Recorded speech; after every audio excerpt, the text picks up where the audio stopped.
Welcome to English for You, Class 23, Term 1B. So we're going to be talking about assignments 27 and 28. So we're going to be looking at Farley Mowatt and Never Crossing. And this is John Percy. All right, here are the ways to contact me if you're looking for me. You can call me in the studio right now while I'm recording at 1-800-465-744. So of course today, unfortunately, I am pre-recording, so you can't do that today, but normally the office number is 1-800-667-3703, and my extension is 2211. My email is jillian.percy@nnec.on.ca or jillian.percy@nnecschools.org.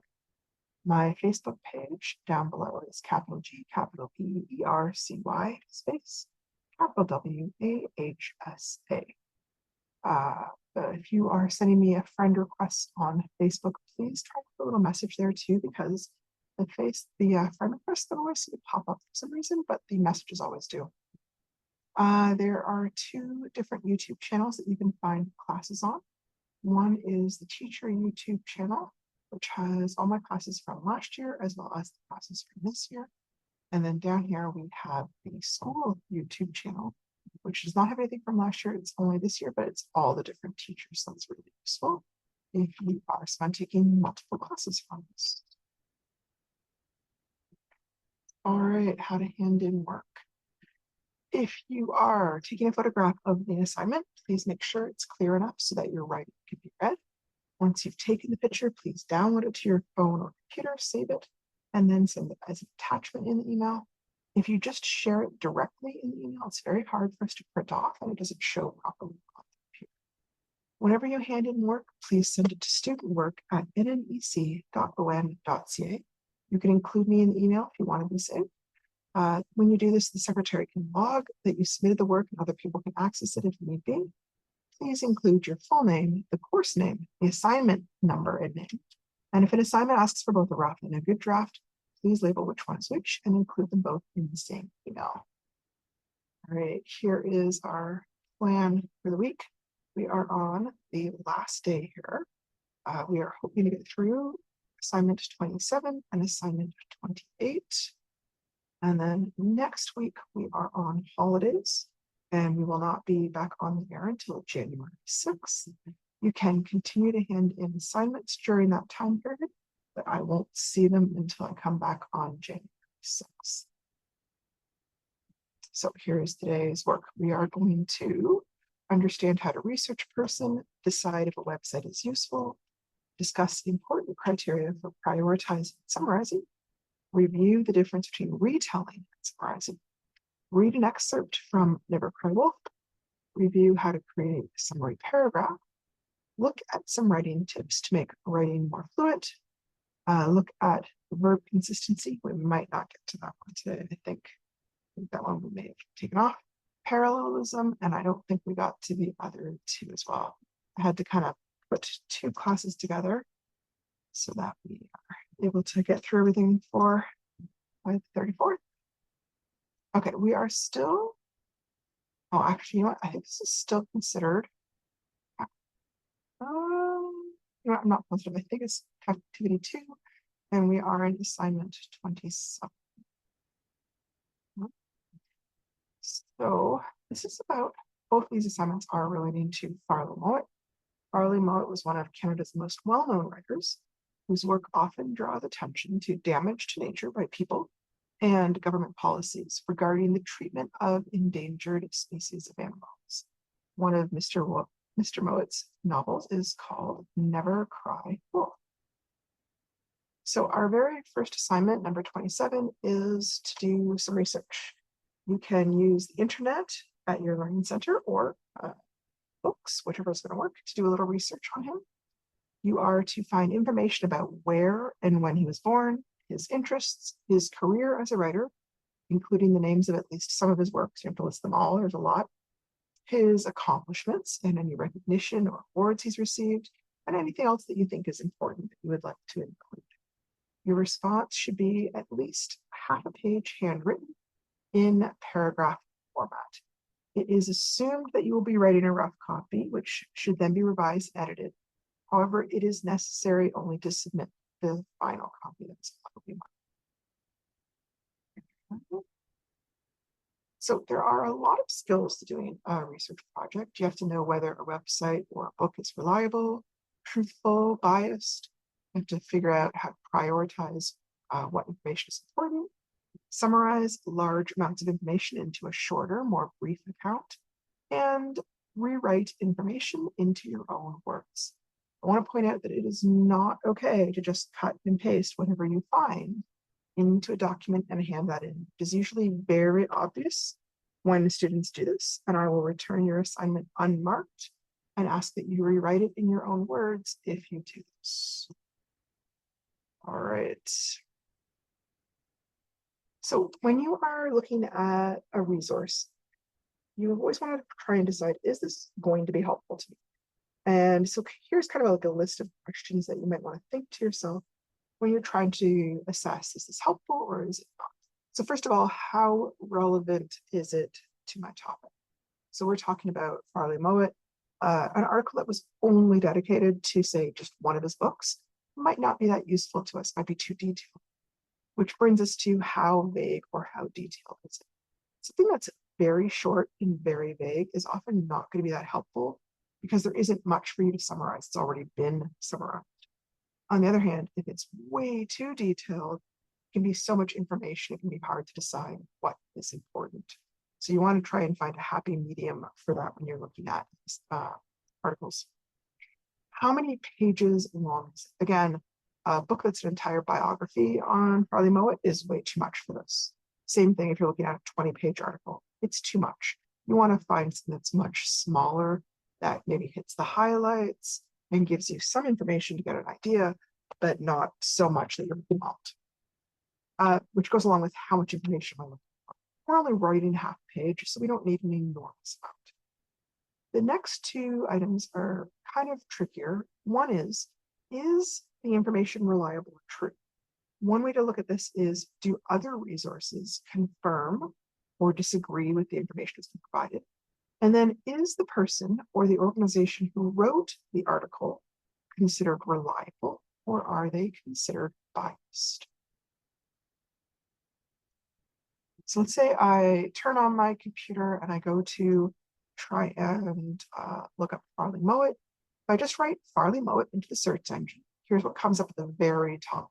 I see a lot of photos and then a bunch of books, tiny little thing about this is not that useful, just not enough information. I'm going to have to scroll down the page and not just use the first things I see so that I don't just end up with images. Now, even when I go down a little bit, because Farley Mowatt was a novelist, what tends to come up initially is places to buy his books rather than articles about him. So that probably is not going to be as helpful. But once you go down a little bit, then you begin to get stuff from like the New York Times, the Canadian Encyclopedia. This first one says Farley Mowatt, author, dies at age 92. So that might be an obituary, which could be useful for his accomplishments. The Canadian Encyclopedia looks like they've got an article on him because it is specifically a Canadian-based encyclopedia. It might have more relevant information. It's probably reliable. It may be more in-depth, might be too in-depth. You'll have to kind of look at that and decide. Don't really look at the movies. Okay, it's not actually going to be helpful. Movies generally have so little relationship to the books that it's not usually that useful. Now, generally, one of the very first things that always comes up is Wikipedia. And I wanted to talk about Wikipedia. It can be a great place to start your research, but please do not make it your only internet resource. And this is for several reasons. First, Wikipedia has what's called an open editing function, which means that its information is not always 100% reliable, right? It can be edited by various different people. And if somebody changed things, sometimes because they think it's funny, sometimes because they're being malicious, if you aren't already pretty familiar with the subject, you're not really going to know. Two, if you are going on to college or university, they don't allow you to use Wikipedia as a source for those at that level. And I want you to develop the habit of avoiding it as a main resource. so that you're not surprised when it happens the first time.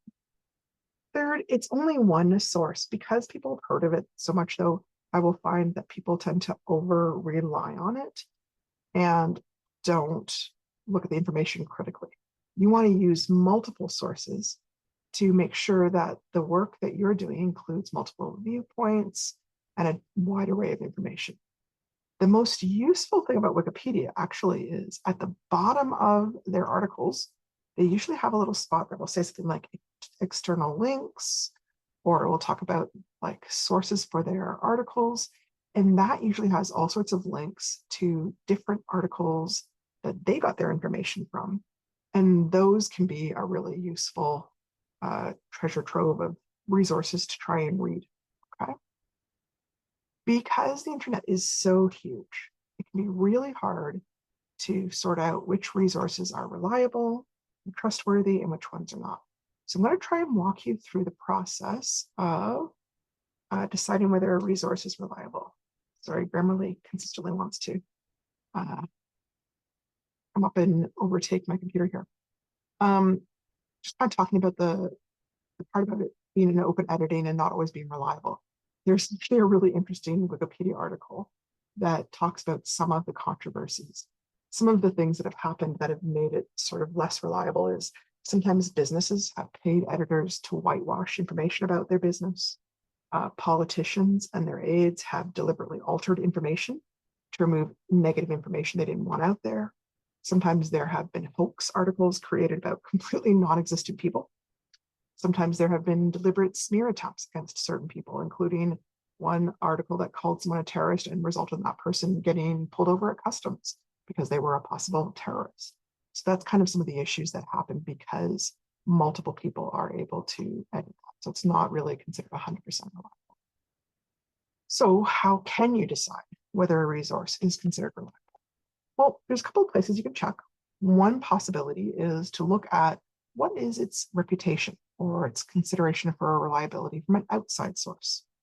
And reliability in any kind of media source is based on a number of factors. First of all, the most important one is, do they deliberately print news that they know is false? If they do, then obviously, then they are unreliable, don't use them. The next one is a little trickier. Do they deliberately print news that they have not checked for truthfulness? This is the kind of thing where they'll say something like, so-and-so says blah, blah, blah, but they don't bother to check it. All they're doing is reporting what someone said.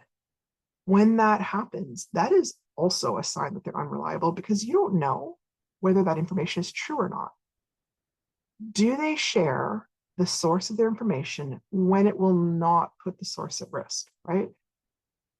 Many newspaper reporters have a very protective feeling towards their sources. And obviously, if someone's going to get hurt or fired or whatever, if they are found out, then they don't report that. But generally, when things are slightly less risky, reporters will say where they got their information from, okay? When they do that, there's a much greater chance that they are reliable. But you want to make sure that their source is reliable and trustworthy. So, for example, if the president of the United States declares that the US is about to go to war to China, well, you know, he's the leader of the country and therefore he knows he's part of the one that's declaring. If Joe Schmo, who just owns a business selling shoes, but has no links to the government, the army, or anything, and he announces that it's about to happen, it's not reliable. He's not a trusted source. You would not want to use that article or any information put out by that person. Okay. The other things to look at. Media that consistently reports false news is considered completely unreliable. It's kind of a spectrum, right? But media that consistently does not check their facts is also unreliable.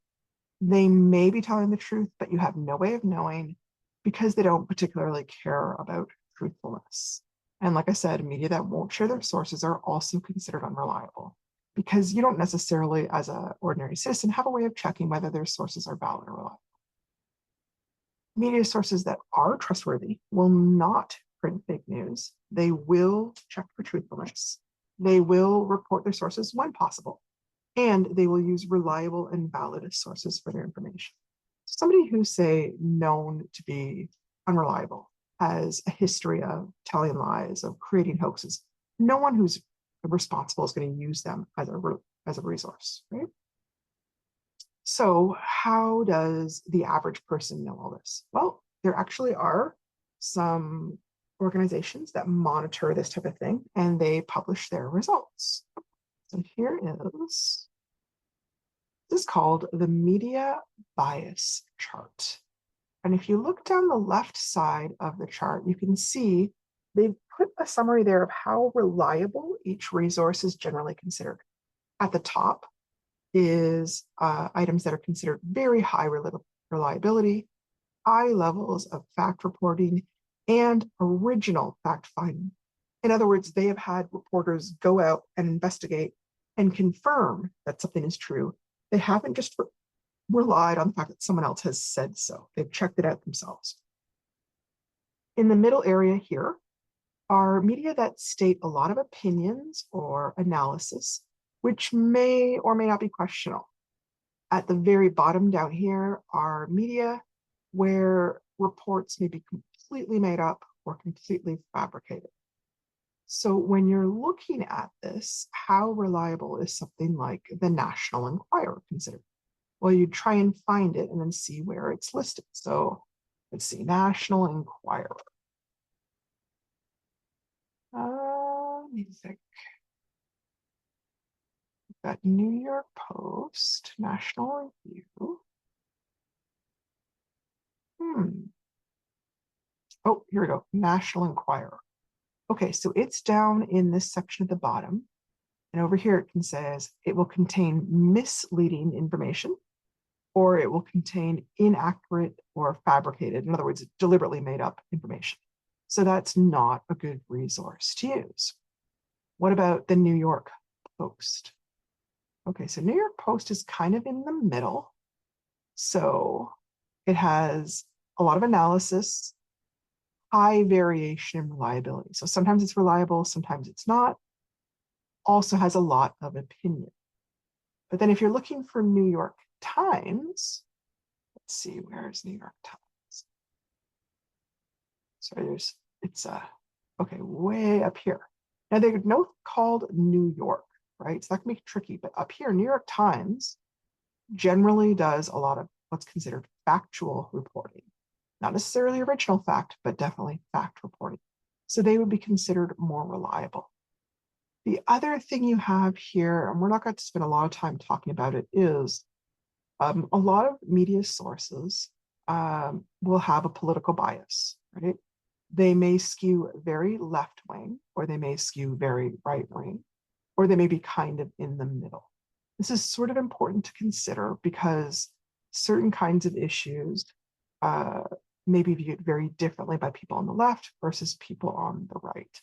I don't want to spend a lot of time going into that because I don't know if it's very relevant for what we're talking about today, but it is just something to be mindful of, especially if you're looking at something that is like a real political issue. Okay. So for information on historical figures such as Farley Mowatt, we may want to look specifically at sites that promote knowledge of Canadian history. And I can try adding that to my search terms to see if different items come up that are more relevant, more targeted. So here are some of the search terms I tried. Historical importance of Farley Mowatt, literary importance of Farley Mowatt, criticism of Farley Mowatt, influence of Farley Mowatt. And so some of the things that came up was there's a Canadian Encyclopedia article about him. There's a very interesting documentary about him. There's an interview in Maclean's about him. Maclean's is a very reliable news magazine for Canada. Then here's a really interesting critique about his reliability and truthfulness, a look at his writing style, and then a review of one of his controversial books. So those are some possible places to start. You do not have to use those. I'm just trying giving you sort of a few possible examples. So basically you're doing this research to be able to write a short biography or summary of Farley Mowatt's life and work. Biographies in general start with information regarding parents, place of birth, date of birth, siblings, and anything that is crucial about that time period. like the death of a parent or a move to another country. A longer biography might go into details about someone's childhood and school. A shorter biography doesn't necessarily need to, unless school and childhood was a major influence on their life and work.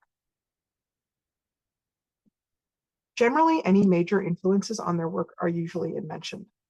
That might include things like world events, such as wars or famines, mentors, friends, or enemies who helped or harmed them in their work, major social or political movements, such as women's rights, civil rights, the rise of communism, major life experiences, marriage, children, disease, sicknesses, financial disasters, successes, awards, important jobs.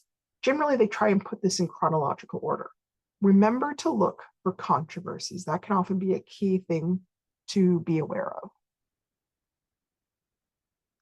So summarizing is another important research skill. It's connected to prioritizing. Summarizing is when you take a large quantity of information and you shorten it by giving an overview of the most important or the main ideas. How much we summarize or shorten depends on the amount of room we have to write or the size of our basket. All the food in the grocery store may be good, but we don't necessarily have room for it all in our basket. Since we're only writing about half a page, that's kind of a small basket. All the facts might be interesting, but they won't all fit. So how do we decide which information constitutes the main or the important ideas? By prioritizing. So prioritizing is when you kind of decide which facts are important. In this case, which facts are important to mention in a summary of their life. So while I gave you kind of a short list of possible areas to look at, you have to keep in mind that each person is different. So one person's place of birth may have had a profound effect on their life.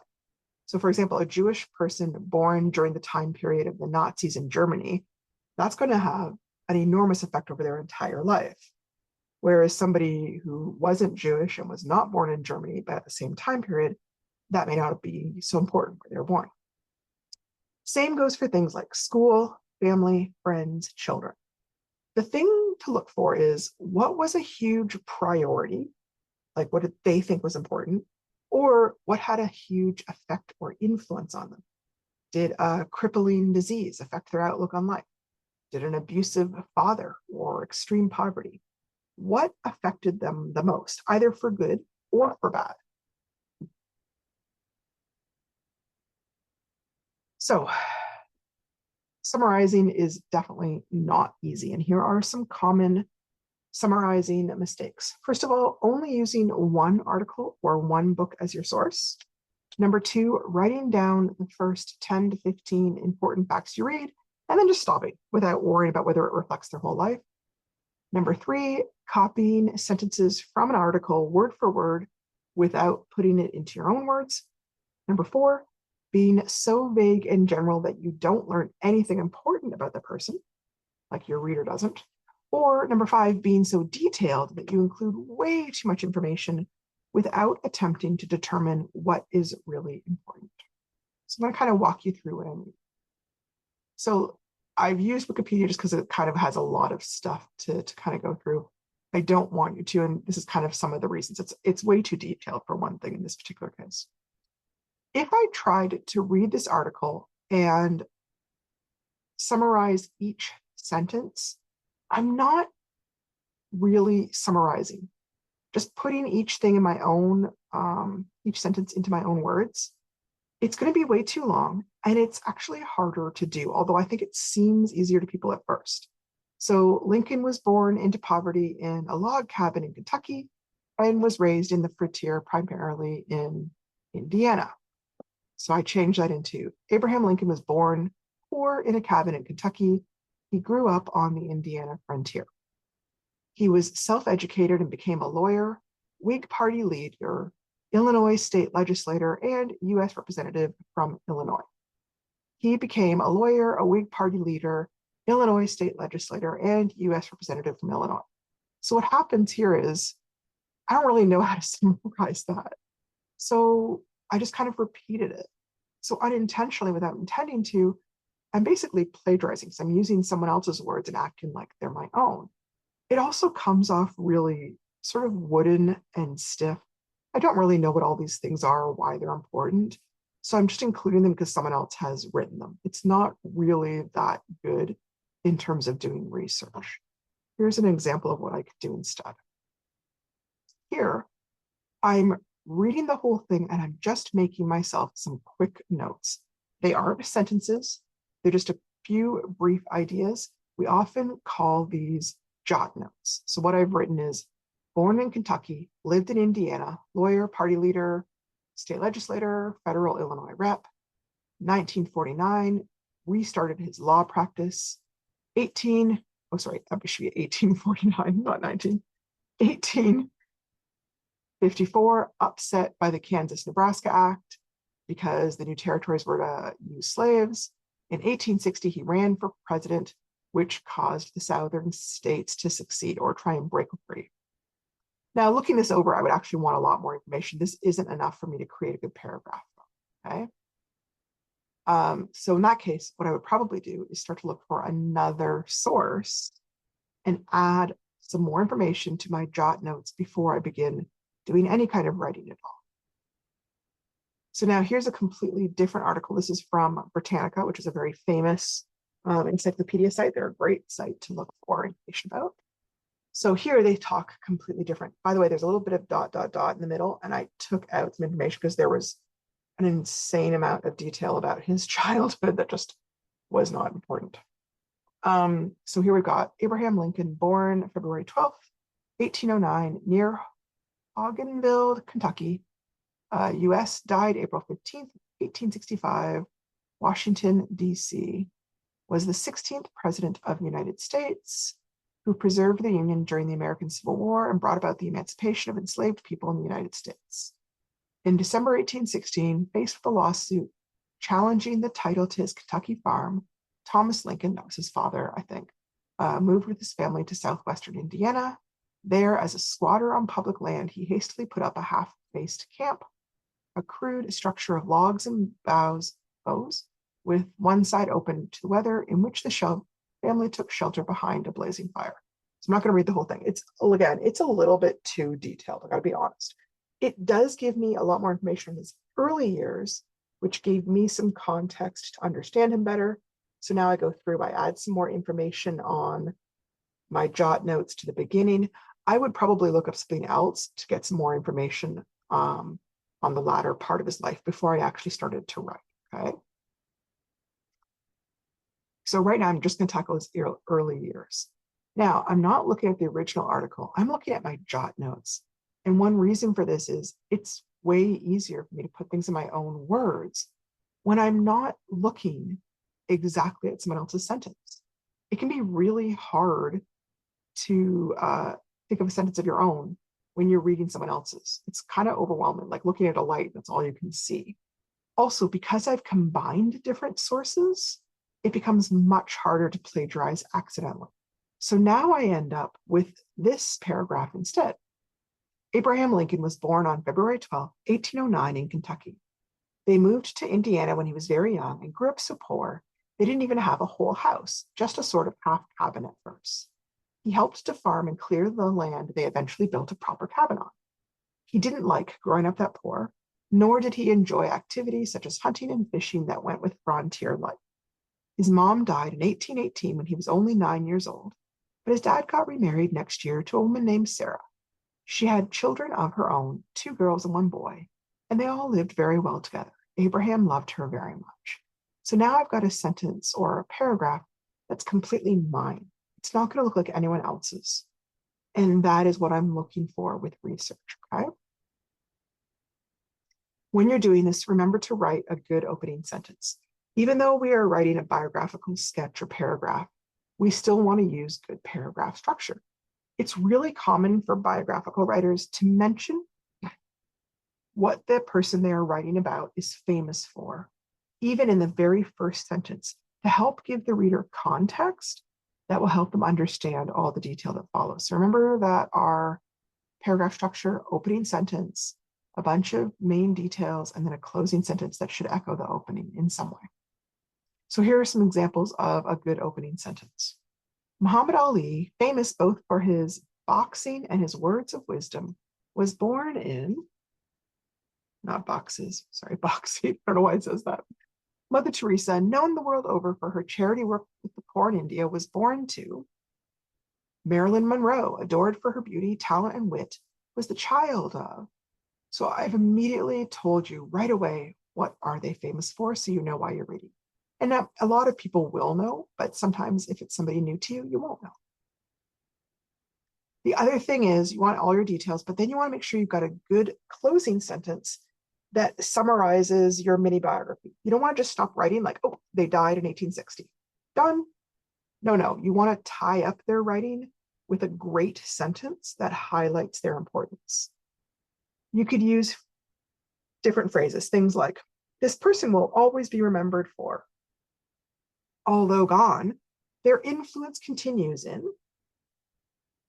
Their efforts in this field created. The work they started is continued by. They would be proud to be remembered as. You just kind of, again, tie up what was their big picture importance. Also, as you're writing, remember to use transition and introductory words and phrases to help create good flow and connections between your sentences. Sorry, I'm trying not to cough here. Taking a little sip of my drink so that I don't cough. My apologies. Okay. One thing to keep in mind as you're writing is to try and make sure your transitions from one sentence to the next sentence are very smooth for the reader. Because you're pulling from multiple sources and trying to stick to the facts, sometimes people forget that it's still important to use their creative writing skills to make things sound interesting. And transition phrases are one really important way to do that. They can help point out sequence, connections, cause, and effect. So here are some sequencing ones like, after that time period, after that experience, following this disappointment, frustration led to, finally, at last, eventually, gradually, suddenly, motivation or cause and effect. Due to this situation, because of this occurrence, this resulted in, this event spurred him on to, this experience created a passion. His need of blah, blah, blah, developed from this event. This development led him to exploring blah, blah, blah, whatever it's going to be. Okay? Make sense? Okay. When you're finished that, you're going to look at this. This is number 28. In the company of wolves. This part's worth 25 marks.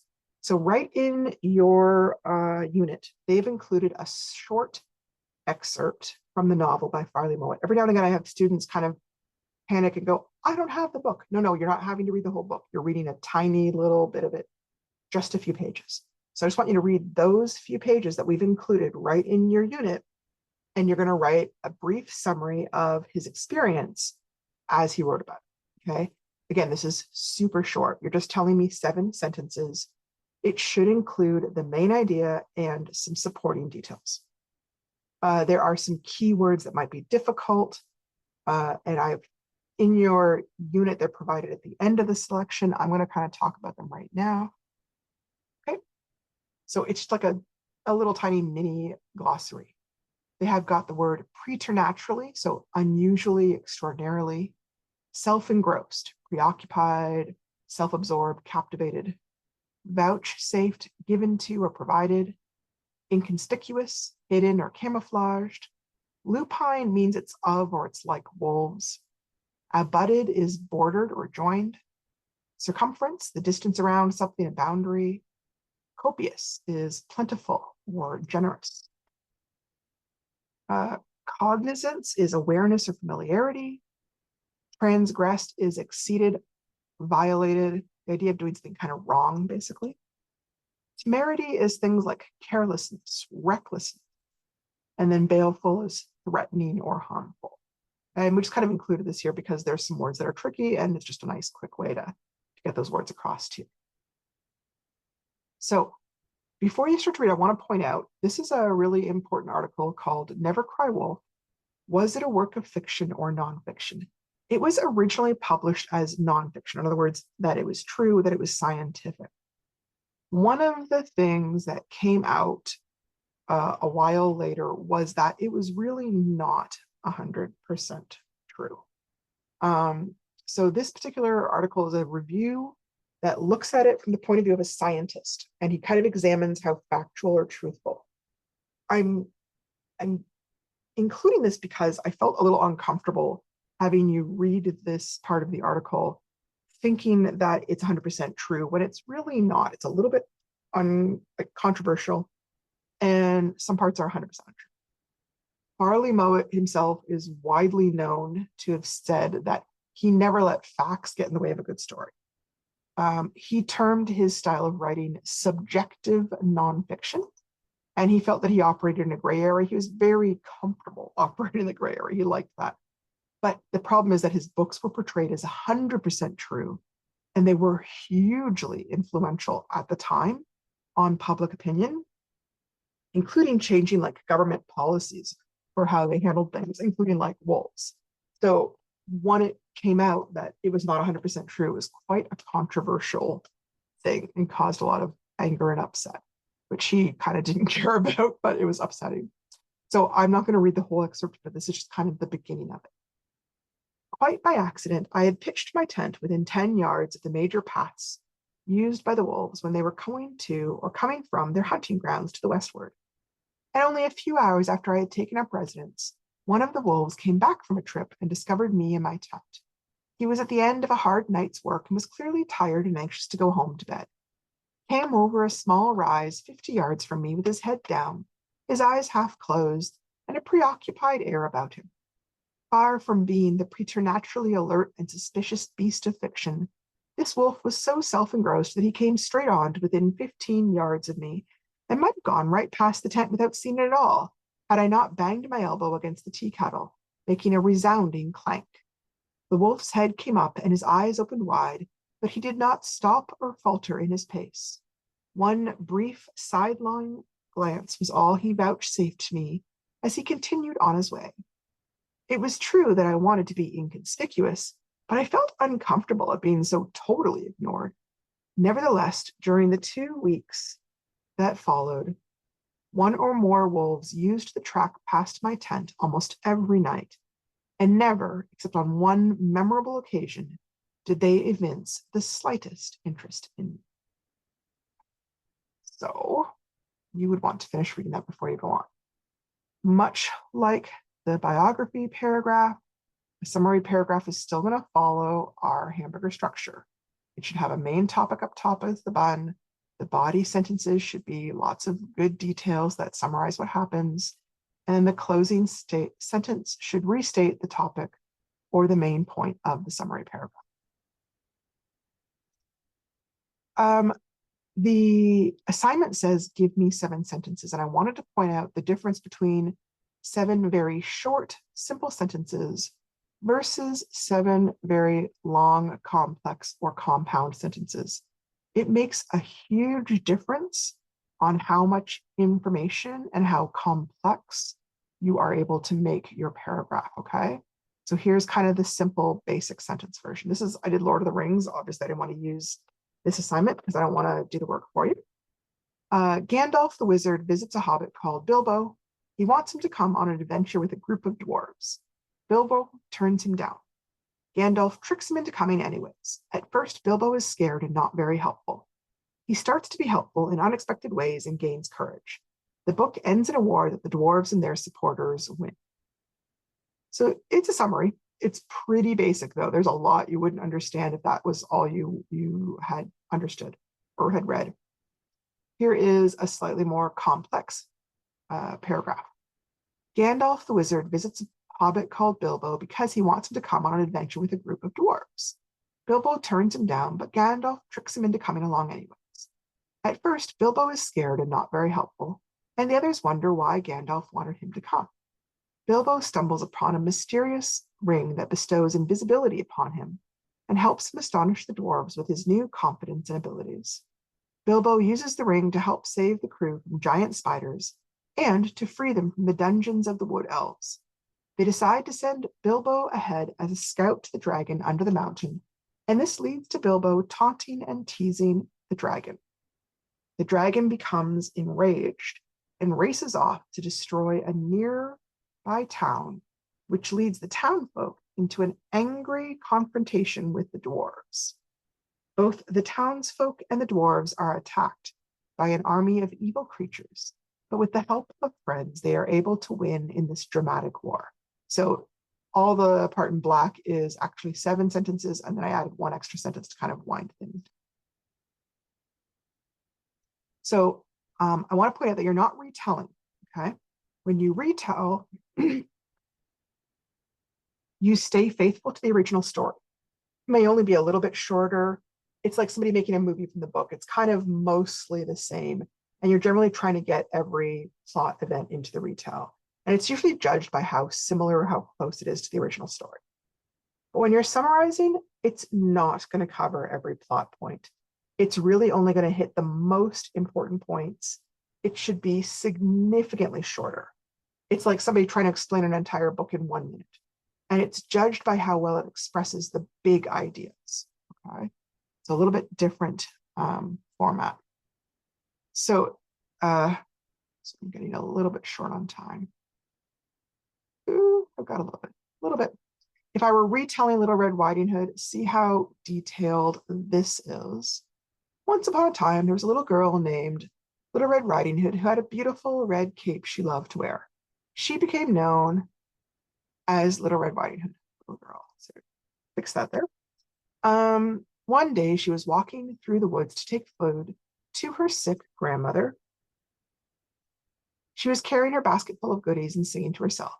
Out of nowhere came a wolf. Where are you going? He asked her. I am on my way to Grandma's house, she replied. Then she went walking on her way. Well, quick as a flash, the wolf ran ahead to her grandma's house and swallowed up her granny in one big bite. So I could keep on going for quite a long time. A summary might be very different. One day, while a little girl went walking into the woods to bring food to her grandmother, she ran into a sneaky wolf. The wolf asked where she was going, and when she explained, he snuck off into the woods and got there before her. He ate up her grandmother and laid in wait for her. Fortunately, before he could harm her, a nearby forester rescued her by shooting the wolf. Finally, the forester was able to bring her safely back to her own house. So I haven't included any dialogue. I haven't included any details. It's just the big ideas. This is what you're aiming for, summarizing, okay? So when you're reading through it, how do you decide what's important? And how do you decide what do you prioritize? Different people may find different parts important. Some things to think about is, will the story still make sense if you leave this part out? For example, if I left out the part about the wolf running ahead to eat up Grandma, it's not going to make sense that the wolf's in Grandma's bed. But if I leave out the part about how she got her name, it doesn't really change my understanding of the story.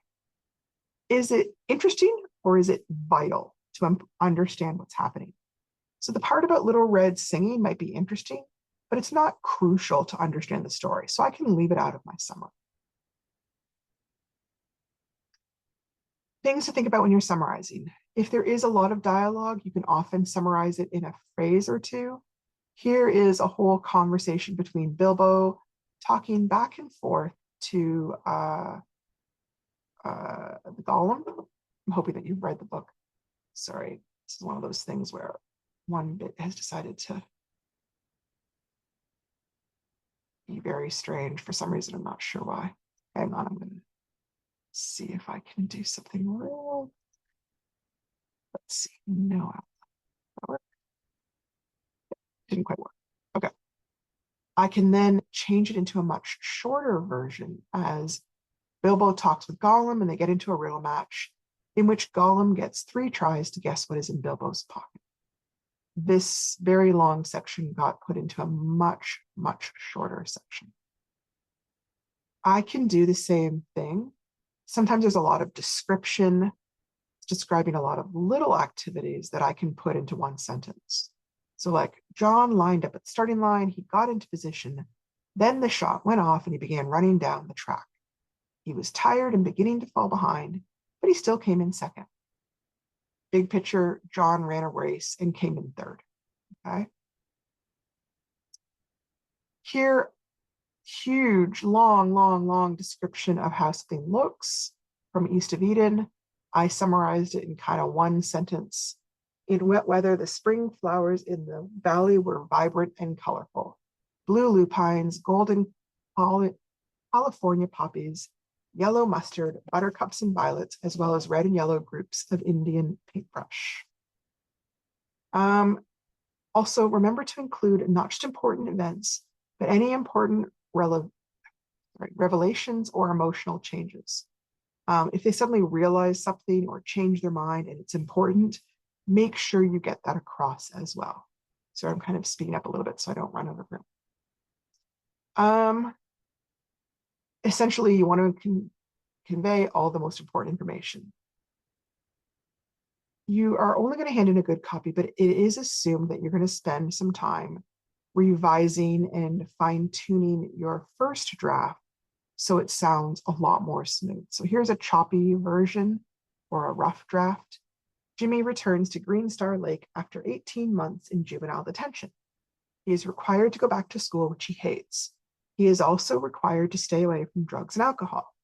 His old friends try to lure him back to that lifestyle. He gives in once, then realizes that this is a bad idea, and he refuses to go on the next drug run. It almost ends with his best friend dying while he tries to escape the cops. Later, this friend commits suicide, which sends Jimmy into depression. Jimmy slowly pulls his life together with the help of his friends and family.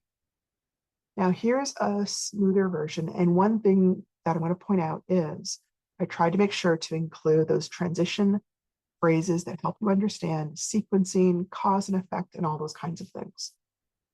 The book opens when Jimmy returns to Green Star Lake after 18 months in juvenile detention. However, he is still on probation, so he is required to go back to school, which he hates. As well, he is also required to stay away from drugs and alcohol. Initially, his old friends try to lure him back into the lifestyle of drinking and drugs. Jimmy gives in one time and spends a weekend partying, but comes to regret it. Despite his friends' pleading and mockery, he refuses to go on the next drug run. As his best friend races from the cops across the ice, his best friend almost dies when he falls through the ice with his skidoo. Jimmy risks death to pull him free from the ice and manages to save his life. Later, this friend commits suicide, which sends Jimmy into depression. By the end of the novel, Jimmy slowly pulls his life together with the help of his family and friends. So you want to take the time to transform your rough copy into a much better copy, okay? Okay, we are running short on time, so I'm not going to really go into the writing tips because I've kind of covered the main parts that I want you to look at, okay? So today is Thursday, and it is the last class before the holiday.